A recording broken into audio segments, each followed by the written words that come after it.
The night terrors. The night was thick with a sense of foreboding as I stepped out into the chilling darkness. The moon hung low in the sky, casting long, ominous shadows across the deserted streets. A shiver ran down my spine, but I brushed it off as the cool breeze rustled through the trees.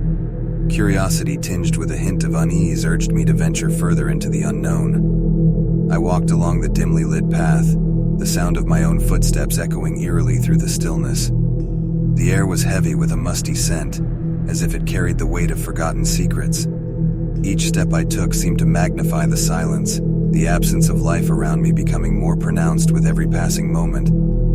As I continued on my nocturnal journey, a sense of disquiet settled upon me. The streetlights flickered intermittently, casting eerie shadows that danced along the pavement. The darkness seemed to come alive, whispering haunting melodies that sent chills down my spine. Yet, against my better judgment, I pressed on, compelled to uncover the secrets that lay hidden in the night. The wind whispered through the trees, its mournful sighs growing louder, drowning out my own thoughts.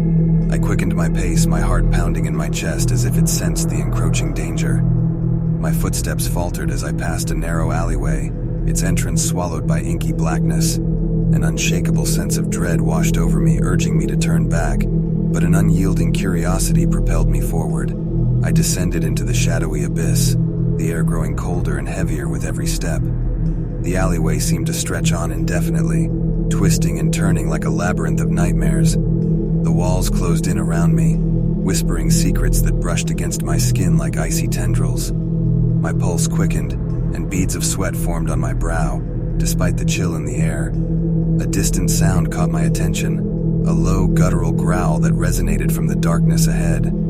Fear clenched my heart, but a morbid curiosity drove me closer to the source. I rounded a corner and came face to face with a grotesque creature.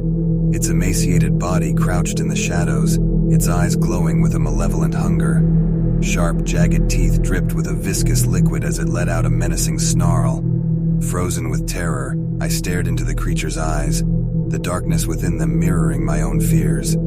It lunged at me with lightning speed, claws slashing through the air, but instinct kicked in, and I managed to sidestep its attack. Adrenaline coursed through my veins, my fight-or-flight response taking control. I ran for my life, the creature's enraged roars echoing behind me. The once familiar streets became a twisted maze of nightmarish proportions. Buildings leaned and groaned, their windows resembling the eyes of spectral watchers. Shadows writhed and danced, threatening to swallow me whole. I felt their icy tendrils brush against my skin, leaving a trail of fear in their wake. But I refused to succumb to the encroaching darkness. With every ounce of strength I could muster, I pushed forward, my legs burning with exhaustion. Each breath I took was laden with desperation, as if the very air conspired against my escape. I knew deep down that the horrors of this night would consume me if I faltered. Finally, I burst through a clearing, my heart pounding in my chest. I found myself standing on the edge of a precipice, a chasm that seemed to stretch into the abyss. The wind howled around me, carrying with it the anguished,